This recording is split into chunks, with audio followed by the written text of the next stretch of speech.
How my entire world shattered just weeks before college. When I found out I was the product of my mother's affair, and the dad who raised me decided he wouldn't pay for my education, unlike my siblings. Let me walk you through this unbelievable and painful roller coaster. I'm 18 years old. My older brother and sister both went to the same university I dreamed of attending. My brother graduated 2 years ago, and my sister will finish in 2 more years. Our dad covered everything for them, and I mean everything.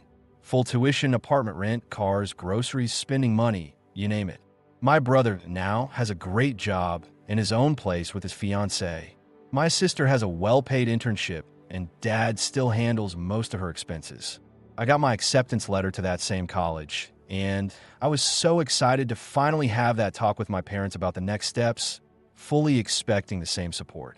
I always believed the money was set aside for me, just like it was for them. Instead, I was blindsided. My dad sat me down and dropped two bombshells. First, that my mom had an affair, and second, that I was the result of it. He then said he would not be supporting me financially or paying for college. He explained that my mom had 18 years to tell me the truth and prepare me, but she never did. He felt it wasn't his place to say anything since I wasn't his biological son, and he didn't want to interfere with her parenting. It turns out even my grandparents knew I wasn't biologically his, but it never occurred to them to tell me either. My brother and sister were completely in the dark and are just as shocked as I am, because there were never any hints that anything was wrong. Maybe I was naive, but I always thought I had an amazing relationship with my dad. We went to sports games together, went fishing. He tutored me in math when I struggled. He's an engineer. He taught me how to drive. I never felt any resentment from him. He gave me my name, explained what it meant, and was proud of that story, which he told from time to time. My mom never said a word about any of this, even though, as it turns out, she was the one who was supposed to have that difficult conversation with me years ago. I feel abandoned and completely unprepared for adulthood. I'm not even sure if I can go to college now. I was so certain my parents would pay for it. I've never had a job and have no idea what kind of work I could even get to support myself while studying. I have zero clue about student loans or financial aid applications. My mom just cries and apologizes, but offers no practical solutions. She seems lost herself. I don't even feel welcome in my own home anymore. I'm ashamed to leave my room, and if they ask me to leave, I have nowhere to go. I have about $400 to my name. I'm furious with my mom, and I have no idea what my relationship with my dad is supposed to be now. Somewhere out there is a man who is my biological father and who never wanted anything to do with me. I feel utterly rejected and have no blueprint for how to fix any of this. Does anyone have any ideas on what I should do? Should I apologize to my dad? What do I even say to him? I don't know. I've been holed up in my room for days, just reading this for him. I'm completely lost. I need to add that comments are coming in faster than I can reply, but I'm making a list of all the advice about financial aid, health insurance, getting my own phone plan, and other things I never even considered. Thank you, everyone. I'll try to reply to as many people as I can, but there are too many comments. I'm overwhelmed. First update. Sorry for disappearing. Nothing bad happened to me. I managed to talk to my mom yesterday, but I chickened out halfway through and didn't say everything I wanted to say. The good news is I'm not being kicked out or disowned or anything like that. Thank you all for the support. In a few hours, I'm going to contact the financial aid office at my college and start figuring things out from there. My grandfather had a stroke a week ago, and my dad is helping my grandmother arrange live-in care, so he wasn't home yesterday. I'll let you know how things go. Thanks again. Second update. Sorry for not writing. My grandfather passed away yesterday morning. I'm okay, but my situation is secondary right now. Nevertheless, I think I'll be all right thanks to your incredible support and advice. My sister knows everything now and told me not to worry. She's on my side, and I can count on her support. I promise to write an update if there are any significant developments. Right now, I need to be there for my grandmother. Thank you all again. Third update. I'm not sure if this is exactly what you want to hear, but things have mostly returned to a kind of normal, considering everything else that's happened. Unfortunately, my grandfather passed away at the beginning of this week, and I'm still processing that. I've managed to talk to both my mom and my dad, and I now have a clearer picture of my relationship with them and with my brother and sister. I'm not sure I would have had the courage to say what needed to be said without the massive amount of help and advice in the comments. I think it's safe to say that both of my parents love me, and what happened 2 weeks ago was an overreaction during a fight between them. It's unsettling to realize that I myself didn't fully understand what was happening in my own life, yet strangers in the comments could accurately describe my situation from just a few lines of text. So many comments hit the nail right on the head. I read about 40% of the comments by my estimate, but I had to stop. There are just too many. I can't keep up. The bottom line is this: I am definitely going to college. The exact college I always wanted to attend. And my experience will be the same as my siblings. The money for it is there. My family isn't going broke, as many assumed. My dad just had an emotional breakdown fueled by the stress with my grandfather and a huge fight with my mom. And even if my dad had followed through with his decision, my grandmother told me that my grandfather left a sum for me and my siblings to split 3 ways, and it would have been enough to cover my tuition. The whole blow-up was caused by a spectacularly bad timing on my part. My parents had just had a massive argument, and then I walked in with my "hey, so about paying for my college" vibe. They were talking about us, their kids, and my mom said something to my dad like, "and you wanted to break up when I got pregnant," or something along those lines. I wasn't there. That's her retelling. Dad was apparently talking about how proud he was of his children, and Mom wanted to express her gratitude for him raising me as his own. Dad took it as her saying the affair was the best thing that ever happened to her, or something similar. The fight escalated from there, and my mom said something to my dad like, "How do you even know any of the kids are yours?" Then everything went completely off the rails. Soon after that, I showed up with my dumb face. Since then, my dad and mom have made up. My mom is still in a bad place. My dad isn't handling my grandfather's death well either. I talked to my brother and sister. My sister went ballistic and raced over here, giving our parents hell over the phone simultaneously. My brother was calmer, but when he came home, he also made his displeasure very clear. My grandfather's passing seemed to cool the emotions a bit and shifted the focus to dealing with that grief. Reading the comments was a real eye-opener for me. I felt completely unprepared for the outside world. Many asked, "How is it possible you didn't know about loans or grants?" In my defense, when you grow up year after year with the absolute certainty that you don't have to worry, that college is practically already paid for, you just don't have to think about those things. Of course, I knew loans and grants existed for students who needed them, but I never thought they applied to me. I went from, "I'm going to college, can't wait," to "you're not my son, and I won't pay for your college in less than 24 hours. Many people are prepared for that from the start. They at least know they'll have to take out loans, find work, housing, and so on. For me, it was a brutal reality shift. By going through the comments, I was able to compile a list of different tips and life hacks. What jobs are available for students, how to look for housing, how to get a credit card, a bank account, a phone plan, and more. Incredibly useful advice that I think will help me even after returning to normal life.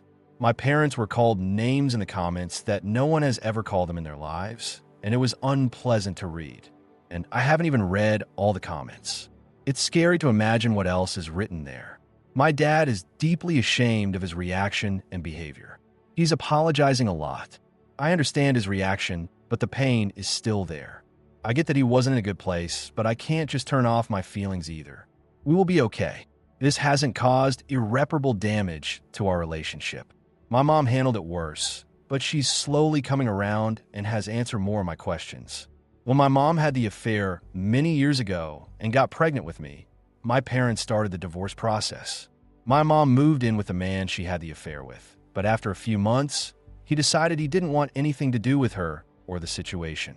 He kicked her out, and she had nowhere to go. My grandparents took her in because she was still the mother of their other grandchildren. After a lot of work on their relationship, my mom and dad got back together. My dad accepted me as his own. My biological father is not in my life. My dad never really knew who he was, and my mom hasn't seen or heard from him since. He was perfectly aware my mom was pregnant with his child. He just apparently had more important things to do. Though it's not like he was off saving the world from hunger. My mom met him in a bar, not a charity gala.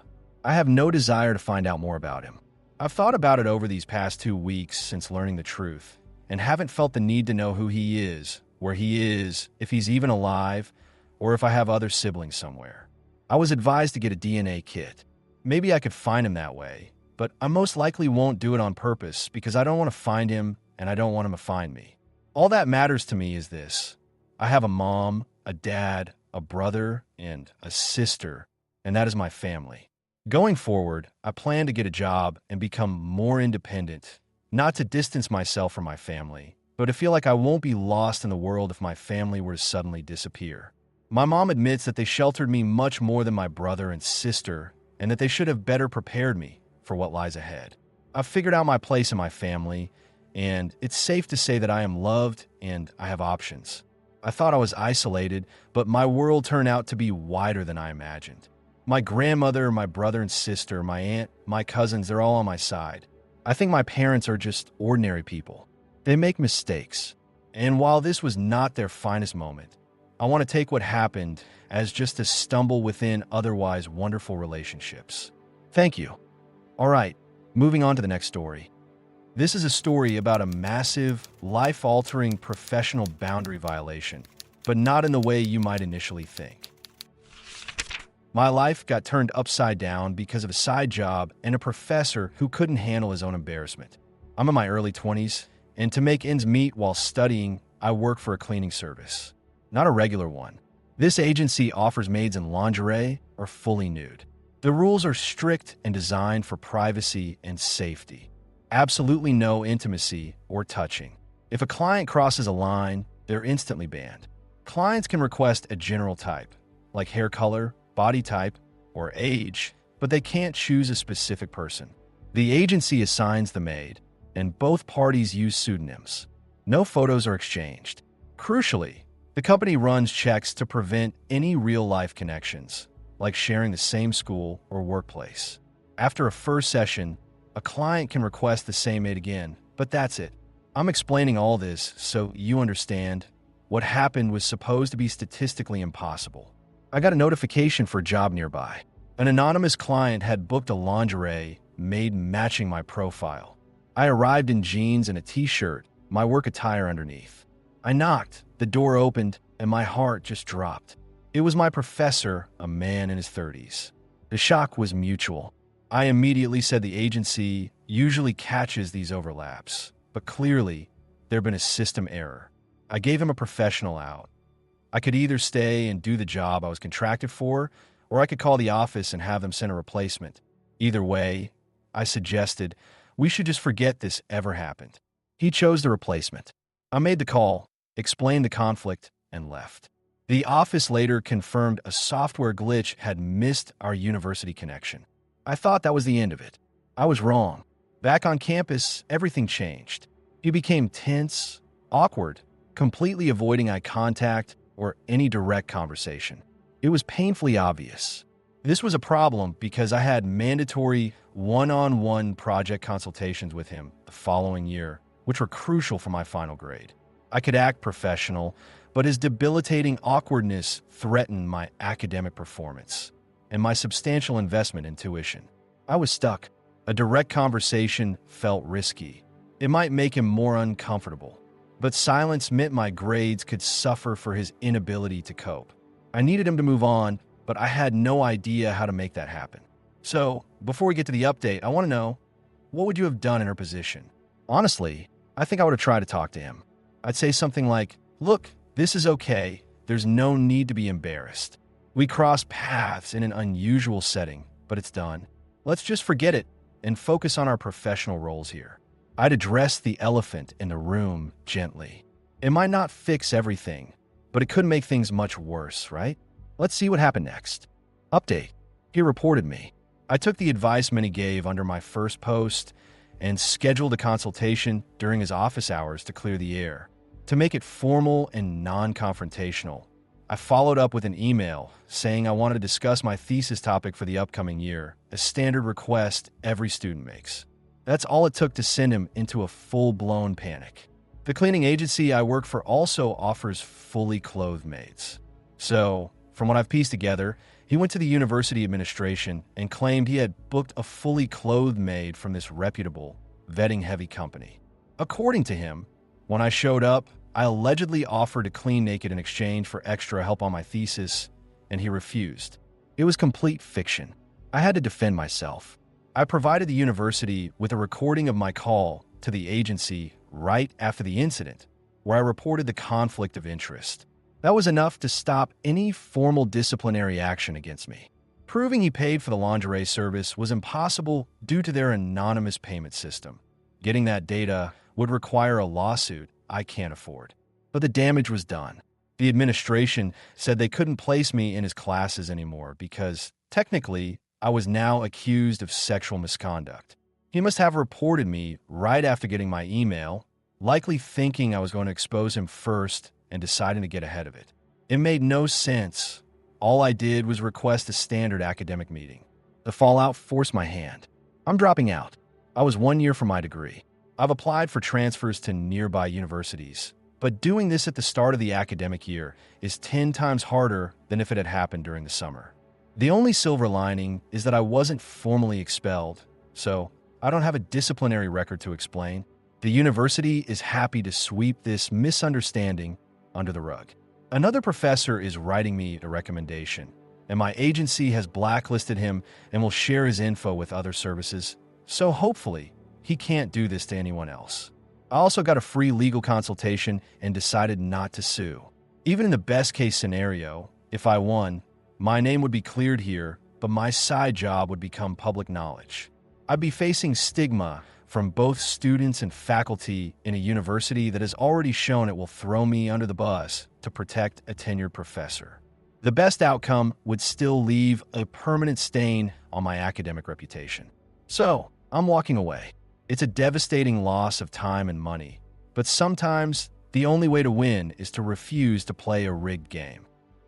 And that's where her story ends, but it continues right here in your comments. I'm waiting to read your thoughts, your takes on what happened, and what you would have done. Let's create the best discussion under this video. This channel exists because of you. Every like helps other people find this story, and every subscription is a sign that I'm doing something right, bringing you awesome content to unwind with. So, hit that like button, subscribe to the channel, and don't forget to click the bell to be the first to watch our next stories. Stay tuned. See you in the next video.